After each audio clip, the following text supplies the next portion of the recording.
बिस्मिल्लाहिर्रहमानिर्रहीम। अल्हम्दुलिल्लाहि रब्बिल आलमीन वस्सलातु वस्सलामु अला सय्यिदिल अंबिया'i वल मुरसलीन व अला आलिहि व अस्हाबिहि अजमईन। अम्मा बाद। बिस्मिल्लाहिर्रहमानिर्रहीम। वलौ क़ाल मा कान लका अलय्य शैउन वला अअरिफुका लम युक़बल बय्यनतुहु अलल क़ज़ा'i वकज़ा अलल इब्रा'i लितअद्दुरि तौफ़ीक़ि लिअन्नहु ला यकूनु बैन इस्नैनि अख़्ज़ुन व इअताउन व क़ज़ाउन व इक़्तिदाउन व मुआमलतुन व मुसालहतुन बिदूनिल मारिफ़ा। वज़करा अल-क़ुदूरी रहिमहुल्लाह अन्नहु तुक़बलु अयज़न लिअन्नल मुहतजिब अविल मुख़द्दरत क़द युज़ा बिश्शग़बि अला बाबिही फ़यअमुरु बअदु वुकलाइही बिइर्दाइही वला यअरिफुहु सुम्मा यअरिफुहु बअद ज़ालिका फ़अमकन अत-तौफ़ीक़।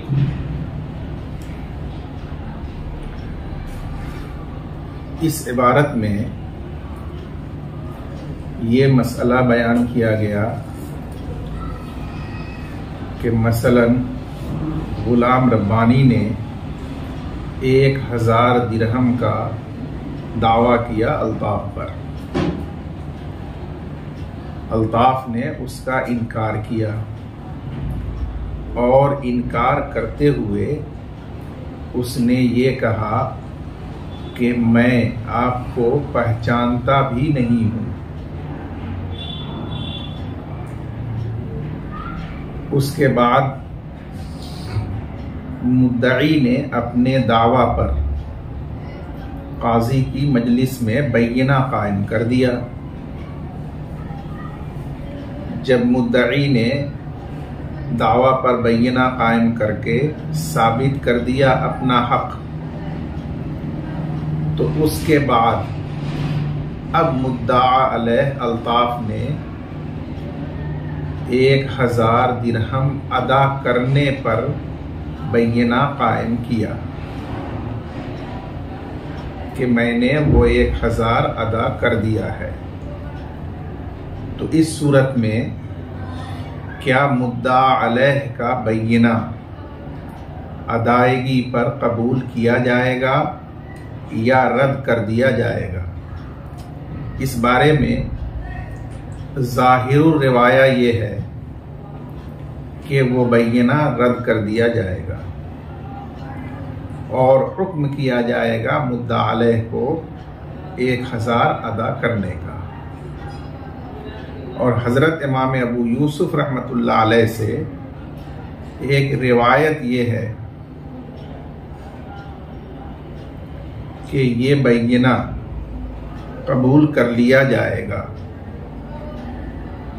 ये हज़रत इमाम अबू यूसुफ रहमतुल्लाह अलैह से रिवायत नहीं, बल्कि अल्लामा क़ुदूरी रहमतुल्लाह अलैह ने इसको मुख्तसरुल क़ुदूरी में ज़िक्र किया है कि मुद्दा अलैह का ये बैयना कबूल कर लिया जाएगा।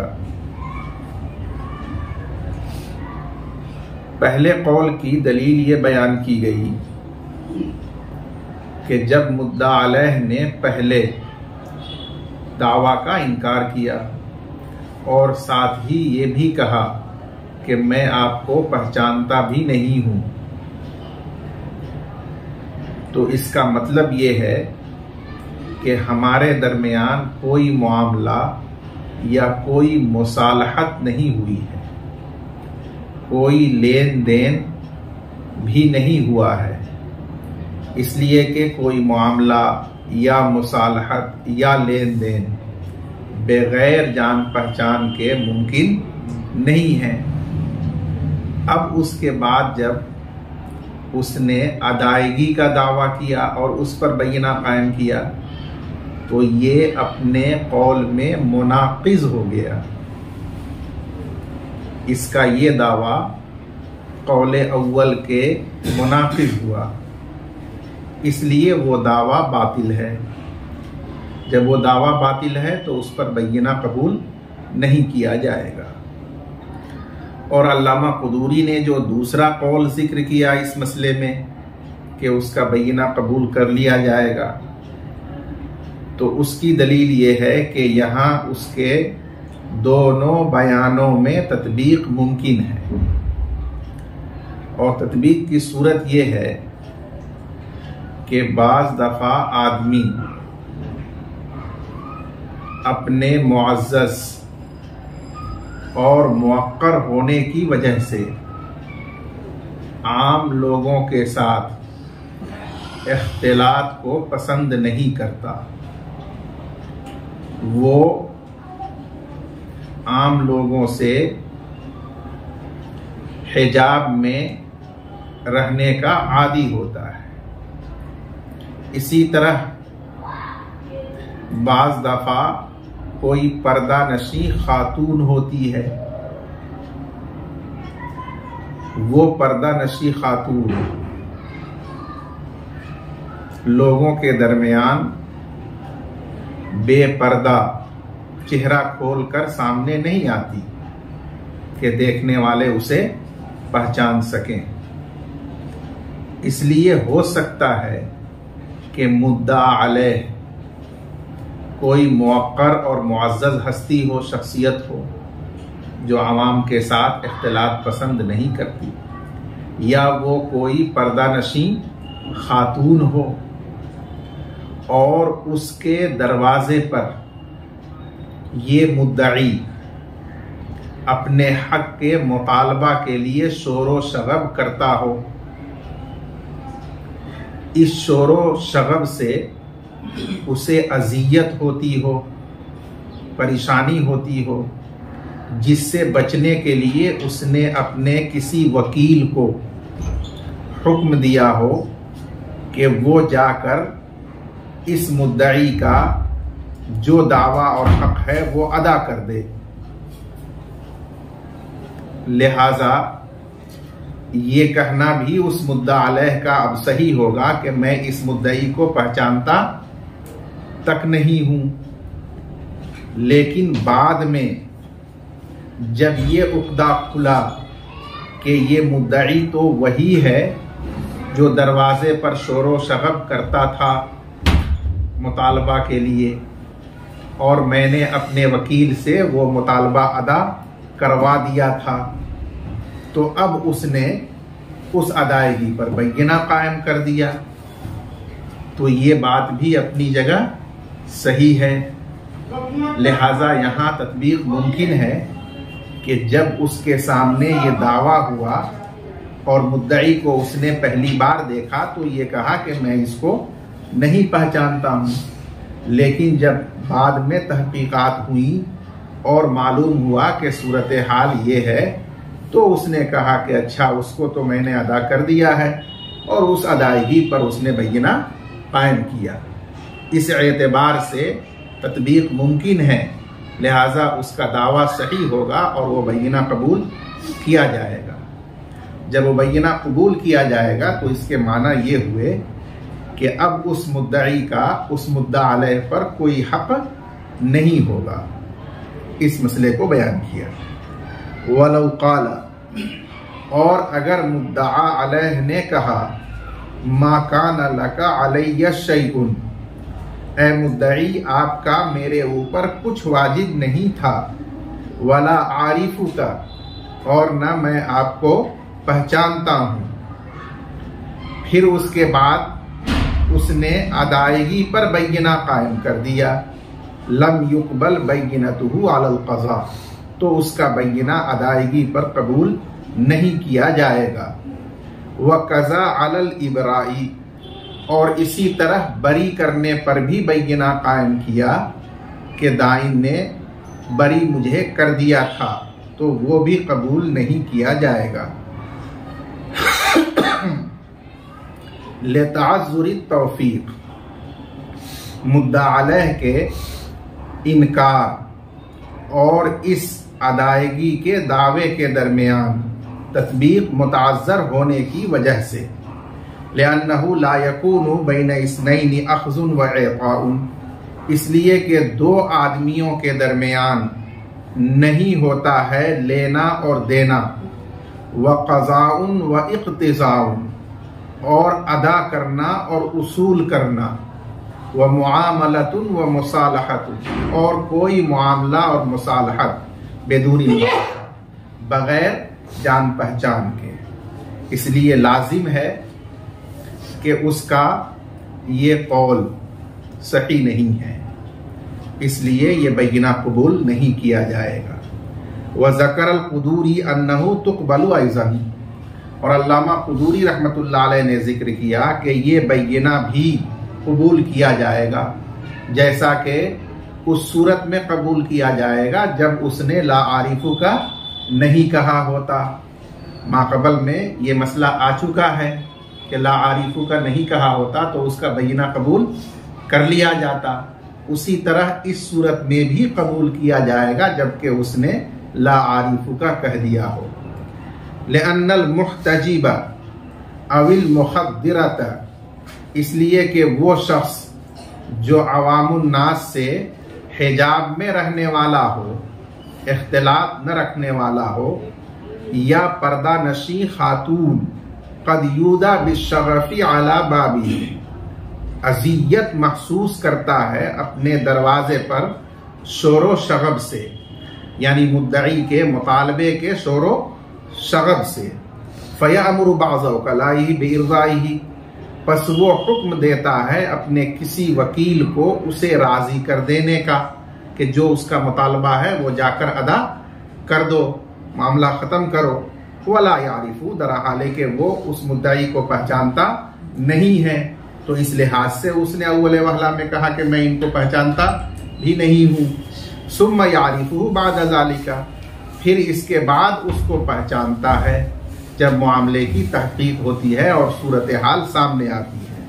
फ़अमकनत तौफीक, लिहाजा तत्बीक उसके इनकार और इस दावे क़ज़ा के दरमियान, अदायगी के दरमियान मुमकिन है। जब मुमकिन है तो दावा उसका सही है कि मैंने अदा कर दिया, जब ये दावा सही है तो उस पर बैगिना कबूल किया जाएगा और कोई हक मुद्दई का उस पर बाकी नहीं होगा। जी। वमन इद्दआ अला आखर अन्नहु बाअहु जारियतहु फक़ाल लम अबिअहा मिनका क़त्तु फ़अक़ाम अल-बय्यिनता अला अश-शिरा'i फ़वजद बिहा इस्बअन ज़ाइदतन फ़अक़ाम अल-बाइ'ु अल-बय्यिनता अन्नहु बरिअ इलैहि मिन कुल्लि ऐबिन लम तुक़बल बय्यिनतु अल-बाइ'i। वअन अबी यूसुफ रहिमहुल्लाह अन्नहु तुक़बलु इअ्तिबारन बिमा ज़करना। वजहु ज़ाहिरी अन्न शर्त अल-बराअति तग़यीरुन लिल-अक़्दि मिन इक़्तिज़ा'i वस्फ़ि अस-सलामति इला ग़ैरिही फ़यस्तदई वजूब अल-बै'i वक़द अनकरहु फ़कान मुनाक़िज़न बिख़िलाफ़ अद-दैनि लिअन्नहु क़द युक़ज़ा व इन कान बातिलन अला मा मर्रा। इस इबारत में जो मसला जिक्र किया गया उसकी सूरत यह है कि मसलन गुलाम रब्बानी ने अल्ताफ पर दावा किया कि अल्ताफ ने अपनी मादी मुझसे फरोख्त कर दी है, लिहाजा जो मादी उसके पास है मैं उसका खरीदार और मालिक हूँ, ये दावा किया। तो अल्ताफ ने इस बै का इनकार कर दिया कि मैंने अपनी मादी इनके हाथ से नहीं बेची है, कभी नहीं बेची है। अब जब उसने इनकार किया तो अपने शिरा को साबित करने के लिए मुद्दई ने काजी की मजलिस में बैगिना कायम किया और साबित कर दिया बैगिना से कि मैंने वो मादी खरीदी है। जब ये बैगिना कायम किया तो काजी ने उस बैगिना के मुताबिक फैसला किया और उस मादी पर मुद्दई ने कब्जा कर लिया। कब्जा कर लेने के बाद जब उसको देखा तो उसमें ऐसा ऐब पाया जो बाए के पास से बिलयकीन मौजूद है। मसलन उसमें एक जायद उंगली मौजूद है जो जाहिर है कि नया ऐब नहीं हो सकता, वो यकीनन बाए के पास से मौजूद कदीम ऐब है। तो अब इस मुद्दई ने चाहा कि ख़ियार ऐब की बुनियाद पर इस खरीदी हुई मादी को वापस कर दे बाए के पास और जो समन उसका अदा किया वो वापस ले ले उससे। जब ये चाहा तो मुद्दा अलैह ने ये दावा कर दिया कि मैंने तो हर ऐब से बराअत की शर्त लगाई थी, इसलिए मेरे ऊपर इसे रद्द करने का मुद्दई को, मुश्तरी को कोई हक नहीं है। तो यहां सवाल ये पैदा होता है कि क्या बाय का ये बय्यना कबूल किया जाएगा या मुस्तरद कर दिया जाएगा। तो इस बारे में अहनाफ का ज़ाहिर मजहब ये है कि वो बाय का बय्यना कबूल नहीं किया जाएगा। और हज़रत इमाम अबू यूसुफ रहमतुल्लाह अलैह से इस मसले में एक रिवायत है नवादिर की कि उसका बय्यना कबूल कर लिया जाएगा। हज़रत इमाम अबू यूसुफ रहमतुल्लाह अलैह की दलील क़ियास है। वो इस बै के मसले को दैन के मसले पर क़ियास करते हैं कि अगर कोई दैन का दावा करे और वो मुद्दा अलैह इनकार कर दे दैन का, और उसके बाद वो अदाए दैन पर बय्यना कायम कर दे, तो वो बय्यना कबूल कर लिया जाता है क्योंकि तत्बीक मुमकिन है कि उसने करामतन या समाहतन अदा किया हो। तो उसी तरह यहां भी तत्बीक मुमकिन है। यहां तत्बीक कैसे मुमकिन है? यहां तत्बीक इस तौर पर मुमकिन है कि जिस वक्त मुद्दई ने शिरा का दावा किया, उस वक्त मुद्दा अलैह ने शिरा का इनकार कर दिया कि आपने मुझसे खरीदा नहीं, मैंने कभी आपसे ये बेचा नहीं। लेकिन जब उस मुद्दई ने खरीदारी पर बय्यना कायम करके खरीदारी को साबित कर दिया, तो उस वक्त उस मुद्दा अलैह ने ये बराअत की शर्त उससे मंजूर करा ली कि मेरे ऊपर बै तो आपने साबित कर दिया, लेकिन मैं इसके हर ऐब से बरी हूं। मुद्दई ने मंजूर कर लिया कि ठीक है, और उसने बादी उसको हवाले किया। लिहाजा अब जो उसके पास ऐब निकला, तो वो जब वापस कर रहा है तो वो बराअत पर जो बय्यना कायम कर रहा है वो इस एतबार से कर रहा है कि मैंने इसको कब्जा दिलाने से पहले उसमें बराअत की शर्त लगा दी थी, इसलिए उसका ये दावा बराअत सही है। जब सही है तो उसके ऊपर बय्यना उसका पेश करना भी मोतबर होगा और वो बय्यना कबूल किया जाएगा। ये इमाम मोहम्मद रहमतुल्लाह अलैह की दलील है जो क़ियास है कि तत्बीक मुमकिन है इस सूरत में भी। तो जिस तरह दैन की सूरत में तत्बीक मुमकिन है और उसका बय्यना कबूल किया जाता है, इसमें भी कबूल किया जाता है। ज़ाहिर मजहब की दलील ये है कि बराअत की शर्त लगाना ये अक़्द को बदलना है मबी की सलामती के वस्फ के तकाजे से गैर सलामती की तरफ। इसके माना ये है कि जब इस शर्त बराअत के बगैर मुतलक अक़्द होगा तो वो तकाजा करेगा कि उस अक़्द में जो मबी और माक़ूद अलैह है वो सही सालिम हो, और जब बै में बराअत की शर्त लगा दी जाएगी तो ये शर्त तकाजा करेगी कि वो मबी सही सालिम होना जरूरी नहीं है। जाहिर सी बात है कि अक़्द की ये तग़यीर जिसका शर्त बराअत के साथ मुद्दा अलैह दावा कर रहा है, ये तकाजा करता है अक़्द के वजूद का। तो गोया वो इस बात को तस्लीम कर रहा है कि हमारे दरमियान अक़्द मौजूद हुआ था अब, हालांकि पहले इसका वो साफ साफ इनकार कर चुका है। इसलिए अब ये शर्त बराअत का दावा सरीह मुनाकिज़ है उसके इनकार के, और जब मुनाकिज़ है तो वो दावा सही नहीं होगा।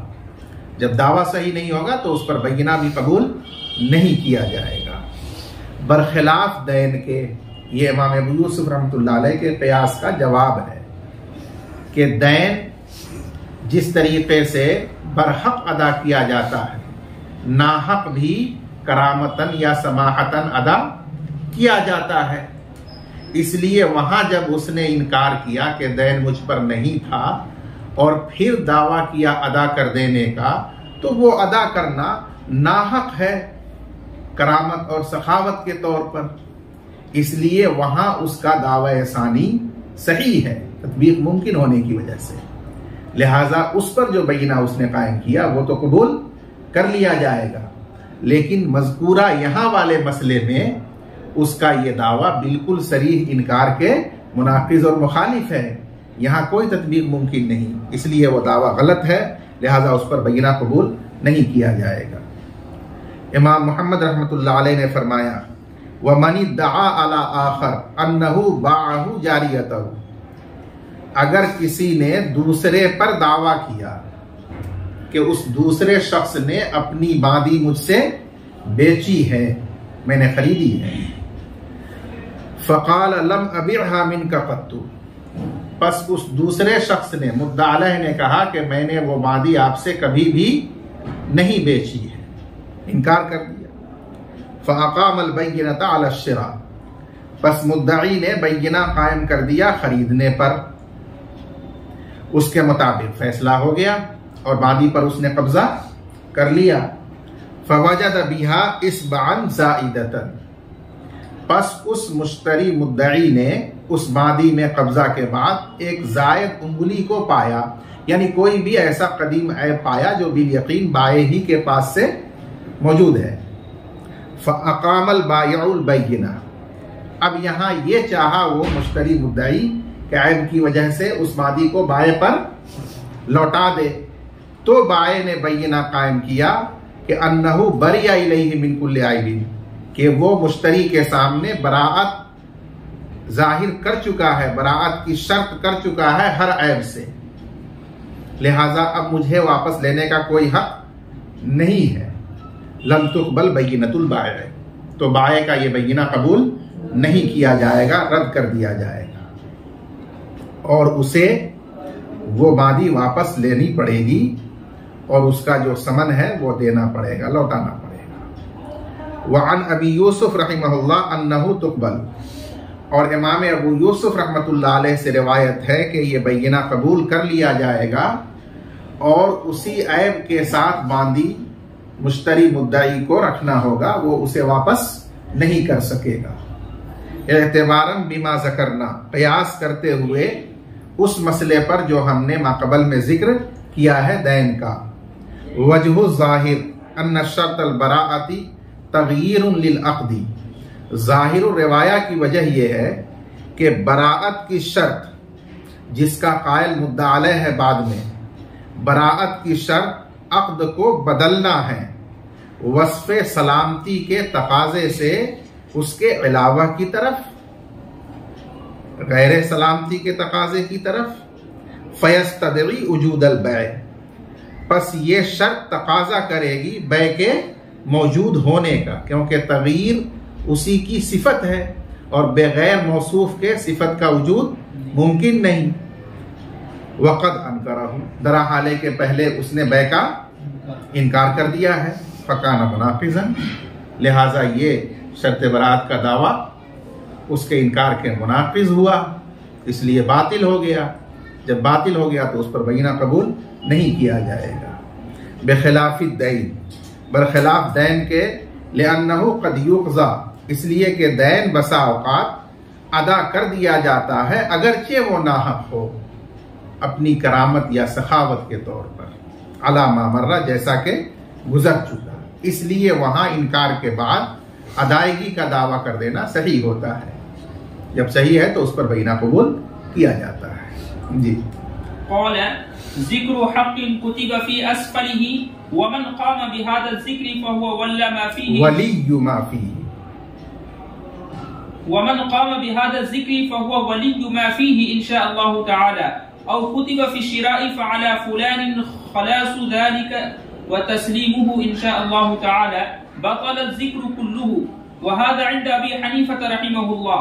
व क़ाल इंशाअल्लाह ताला हुवा अलल खलासी व अला मन क़ाम बिज़िक्रिल हक़ व क़ौलुहुमा इस्तिहसान ज़करहु फ़िल इक़रार लिअन्न अल-इस्तिस्नाअ यंसरिफ़ु इला मा यलीहि लिअन्न अज़-ज़िक्र लिल-इस्तिफ़ाक़ व कज़ा अल-अस्ल फ़िल कलाम अल-इस्तिबदाद व लहु अन्न अल-कुल्ल कशैइन वाहिदिन बिख़िलाफ़िल अत्फ़ बिहुक्मिल अत्फ़ फयुसरफ़ इलल कुल्ली कमा फ़िल कलिमातिल मअतूफ़ति मिस्लु क़ौलिहि अब्दुहु हुर्रुन व इम्रअतुहु तालिक़ुन व अलैहिल मश्यु इला बैतिल्लाहि तआला इंशाअल्लाह वलौ तरका फुरजतन क़ालू ला यल्तहिक़ु बिही व यसीरु कफ़ासिलिस सुकूती।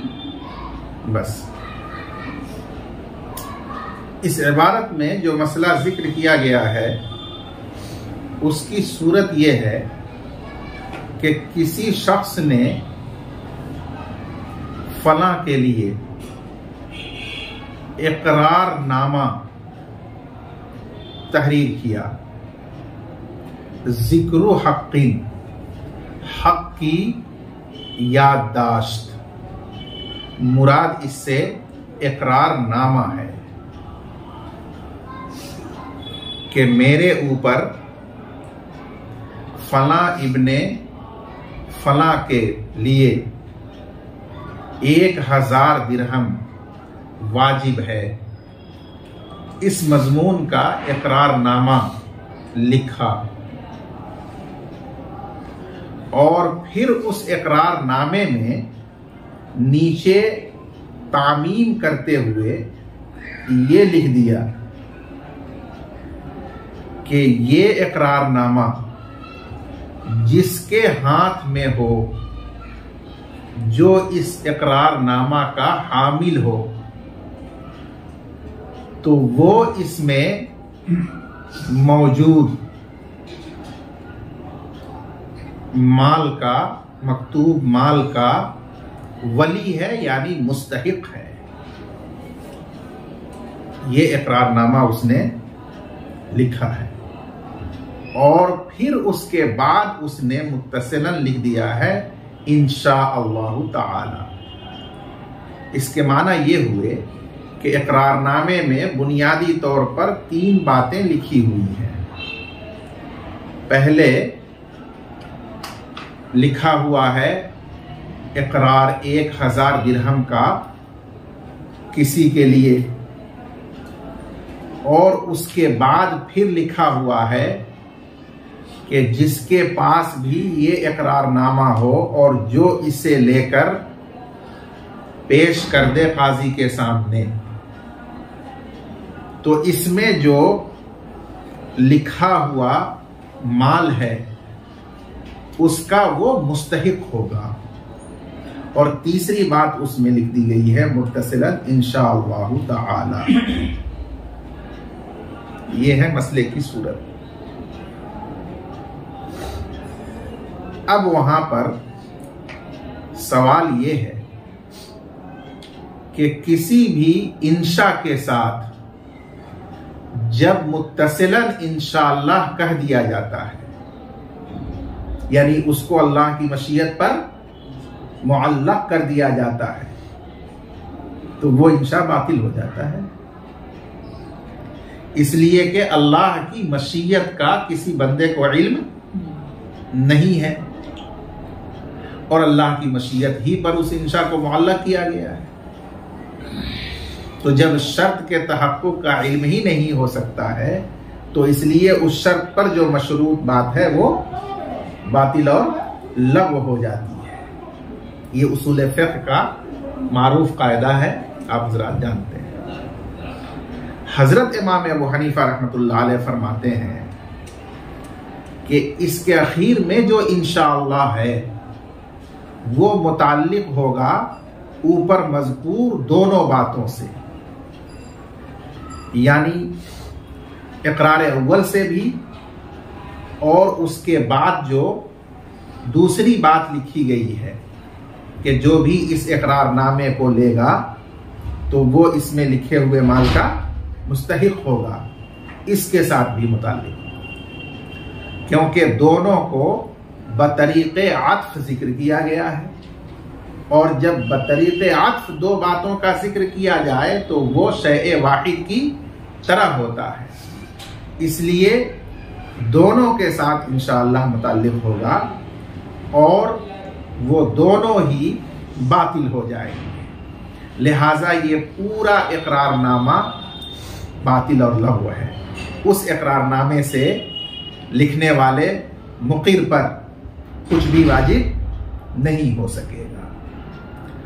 और इमाम साहब ने उसकी नज़ीर बयान की कि जैसे किसी शख्स ने कहा कि मेरा गुलाम आज़ाद है और मेरी बीवी को तलाक है और मेरे ऊपर बैतुल्लाह तक पैदल जाना यानी बैतुल्लाह का हज करना वाजिब है इंशाअल्लाह ताला, तो बिल इत्तेफाक इस सूरत में ये तीनों ईजाब व इंशा बातिल हो जाएगा।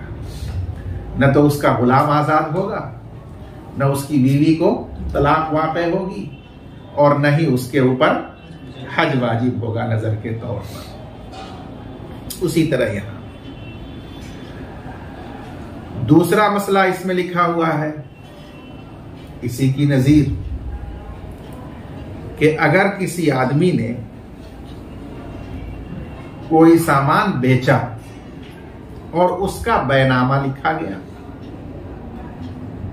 बैनामे में यह लिखा गया कि इसमें मुश्तरी को अगर दर्क लाहिक हो यानी कोई इसका दावेदार मुस्तहिक जाहिर हो जाए तो फला इब्ने फला पर यानी बाए पर वाजिब है कि उसको छुड़ाकर मुश्तरी को हवाले करेगा। तो इस बैनामे में भी दो मजमून हुए। पहले तो बै का मजमून है कि मैंने अपना फला सामान जमीन जायदाद फला को इतने इतने में बेचा, ये बै का मजमून हुआ। और फिर उसके साथ ये दूसरा मजमून है कि अगर दर्क मुश्तरी को लाहिक होगा तो फला इब्ने फला बाए पर वाजिब होगा उसको उस मुस्तहिक से छुड़ाना और मबी को मुश्तरी के हवाले करना, ये भी लिखा। और उन दोनों के बाद इंशाअल्लाह लिखा गया है मुत्तसिलन। तो इमाम साहब इस मसले में भी फरमाते हैं कि इस इंशाअल्लाह का ताल्लुक बै से भी होगा और जो ज़माने दर्क की तहरीर है उससे भी होगा। अब दोनों से जब इंशाअल्लाह का ताल्लुक होगा तो ये पूरी तहरीर और पूरा बैनामा ही बातिल और लग़्व हो जाएगा इमाम साहब। और इन दोनों मसलों में साहिबैन का मसलक ये है कि जो तहरीर में पहला मजमून है, इकरारनामे में इकरार का मजमून है, बैनामे में बै का मजमून है, उससे इंशाअल्लाह का ताल्लुक नहीं होगा। जो दूसरा मजमून है इकरारनामे में कि जो भी इस तहरीर को रखेगा इसमें लिखे हुए माल का वो मुस्तहिक होगा, या ज़माने दर्क का जो मजमून है बैनामे में सिर्फ उस सानी से इंशाअल्लाह मुताल्लिक होगा। लिहाजा वो सानी अम्र जो है वो बातिल हो जाएगा, लग़्व हो जाएगा, लेकिन नफ्से इकरार और नफ्से बै उस मामले में ये दस्तावेज ये तहरीर मुतबर होगी। ये साहिबैन का मसला है। साहिबैन की दलील दो है। एक दलील तो ये है कि जब इस्तिस्ना आखिर कलाम में आता है तो वो अपने करीब की तरफ लौटता है जो उससे मुत्तसिल है। इस वजह से यहां उसको करीब की तरफ सिर्फ लौटाया जाएगा, माक़बल में मज़कूर कुल की तरफ नहीं लौटाया जाएगा। कुल की तरफ क्यों नहीं लौटाया जाएगा जैसा कि इमाम साहब कह रहे हैं? तो उसकी वजह बयान करते हैं कि तहरीर जो लिखी जाती है किसी भी अक़्द और मामले की लिल इस्तिसाक़, वो उस मामले की तौसीक़ के लिए यानी उसकी पुख्तगी और ताकीद के लिए, अब अगर इंशाअल्लाह को कुल से मुताल्लिक किया जाए तो बजाय तौसीक के वो इब्ताल लाजिम आएगा, तो ये असल मकसद और मंशा तहरीर ही के खिलाफ हो जाएगा। आदा अला मौजूइही बिल नक़्ज़, अपने मौजू और मकसद ही के मुनाकिज़ और मुखालिफ हो जाएगा। और जाहिर यही है कि आकिल बालिग आदमी इस तरह से एक अमल को करके उसकी तौसीक और ताकीद का इरादा कर रहा हो और वो उसको बातिल भी करना चाह रहा हो, ये नहीं हो सकता। इस वजह से यहाँ इंशाअल्लाह को पूरी तहरीर से मुताल्लिक नहीं किया जाएगा। हाँ, अलबत्ता जब इंशाअल्लाह उसने लिखा है तो जो उससे मुत्तसिल और करीब है उससे सिर्फ मुताल्लिक किया जाएगा और सिर्फ वो बातिल और लागू होगा। ये पहली दलील है। और दूसरी दलील ये है कि कलाम में असल है मुस्तकिल होना, यानी कलाम के अंदर हर जुमला वो मुस्तकिल होता है अपने मुस्नद और मुस्नद अलैह के साथ मुकम्मल। जब एक तहरीर में दो कलाम है तो दोनों मुस्तकिल हैं। जैसे बातचीत में हर जुमला हर कलाम मुस्तकिल होता है। अब जब दोनों ही कलाम मुस्तकिल है, कशैइन वाहिदिन नहीं है, तो उसके बाद जब कोई इस्तिस्ना आएगा तो वो अखीर ही से मुताल्लिक होगा, क्योंकि पहला तो उससे मुनक़ते और अलग मुस्तकिल कलाम है, उस तक ये मुताद्दी और मुतजाविज नहीं हो सकेगा, इसलिए भी वो अखीर के साथ मुताल्लिक होगा और सिर्फ वो आखिरी लफ्ज़ और बातिल होगा। जो पहला मजमून है तहरीर का, दस्तावेज का, वो सही होगा। क़ाला, इमाम मोहम्मद रहमतुल्लाह अलैह ने फरमाया, जिक्र हक़्क़िन, किसी हक की दस्तावेज यानी इकरारनामा, कुतिबा फी अस्फलिही, उसके नीचे में लिखा गया है। अब क्या लिखा गया है? नायब फाइल वमन वाव हर्फ अत्फ के साथ, और जो शख्स इस दस्तावेज के साथ खड़ा हो, यानी इस दस्तावेज को पेश करे, फहुवा वलिय्यु मा फीही, तो वो मुस्तहिक है उस माल का जो उसमें दर्ज है, लिखा हुआ है, इंशाअल्लाह ताला। और कुतिबा फी शिरा ऐ फी सख्ती शिरा, या बैनामे में खरीदारी की दस्तावेज में लिखा गया, बै का मजमून लिखने के बाद, फ़अला फुलानिन खलासु ज़ालिका व तस्लीमुहु इंशाअल्लाह ताला, फातफा के साथ, बस फला पर यानी बाय मुराद है, वाजिब होगा इस मबी को छुड़ाना किसी भी मुस्तहिक से जो दावेदार निकलेगा, और उसको सपुर्द करना मुश्तरी के इंशाअल्लाह ताला।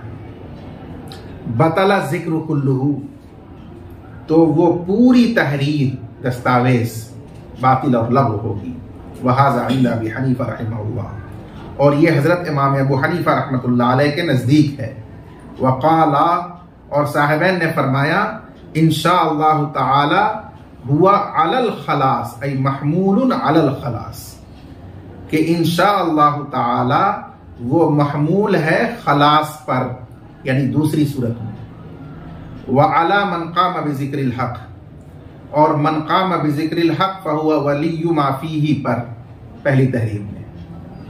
व क़ौलुहुमा इस्तिहसानुन ज़करहु फ़िल इक़रार, और साहिबैन का कौल इस्तिहसान है जिसको इमाम मोहम्मद ने किताबुल इक़रार में मबसूत के अंदर जिक्र किया है।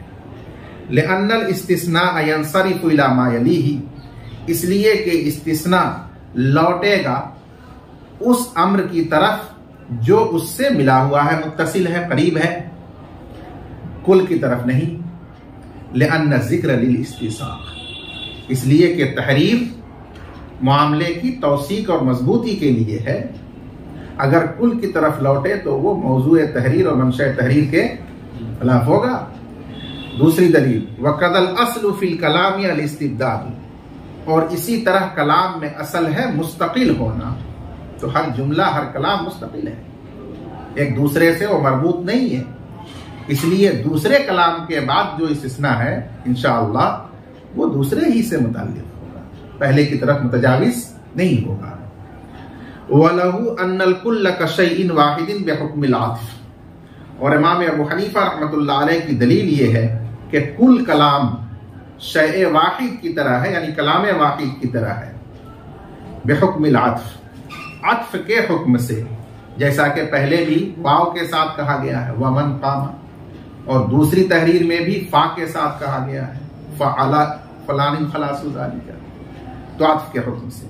फ़युसरफ़ु इलल कुल, लिहाजा बाद में मुत्तसिलन जो इंशाअल्लाह जिक्र किया गया है वो लौटेगा कुल कलाम की तरफ, कमा फिल कलिमातिल मातूफ, जैसा कि कलिमाते मातूफा में, जैसे कायल का कौल अब्दुहु हुर्रुन व इमरातुहु तालिकुन व अलैहिल मश्यु इला बैतिल्लाहि तआला इंशाअल्लाह, ये सब के सब बातिल और लघु हो जाएगा बिल इत्तिफाक।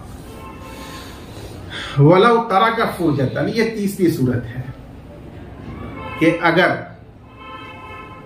इकरारनामे या बैनामे की मुकम्मल तहरीर लिखने के बाद खाली जगह एकाद सतर छोड़कर और फिर लिखा गया इंशाअल्लाह, तो मशाइख फरमाते हैं कि अब ये इंशाअल्लाह खुद लागू होगा, ये अब माक़बल की किसी तहरीर के जुज़ से मुताल्लिक नहीं होगा। जैसे कोई शख्स अपनी बीवी को या गुलाम को कहे अंति तालिकुन अब्दी हुर्रुन, और सुकूत और खामोशी इख्तियार करे बगैर किसी उज़्र के, और खामोशी के बाद मुनफसिलन फिर बाद में कहे इंशाअल्लाह, तो वो लग़ो है, क्योंकि शर्त है इस्तिस्ना के लिए, तालीक के लिए कि वो मुत्तसिल हो, क्योंकि ये बयान तगयीर है, बयान तब्दील है, तो जब तक वो मुत्तसिल नहीं होगा तब तक वो मोतबर नहीं होगा। तो तहरीर में भी जगह छोड़ करके फिर लिखना ये सुकूत के जरिए फासला करने की तरह हो जाता है, इसलिए वो मोतबर नहीं है, गैर आमिल हो जाएगा। वलौ तरका फुरजतन, और अगर दस्तावेज में इकरार या बै की तहरीर में खाली जगह छोड़ दी, फरागन के माना में एकाद सतर, उसके बाद बिस्मिल्लाह लिखा, इंशाअल्लाह लिखा, तो मशाइख ने फरमाया ला यल्तहिकु बिही, फिर वो इंशाअल्लाह उस तहरीर के साथ मुताल्लिक नहीं होगा, लाहिक नहीं होगा। व यसीरु का फासिल सुकूत, और ये सुकूत के जरिए फसल करने वाले की तरह होगा, जिस तरह सुकूत से फसल करने वाले का इंशाअल्लाह कहना मोतबर नहीं है, उसी तरह ये भी मोतबर नहीं होगा। वल्लाहु आलम।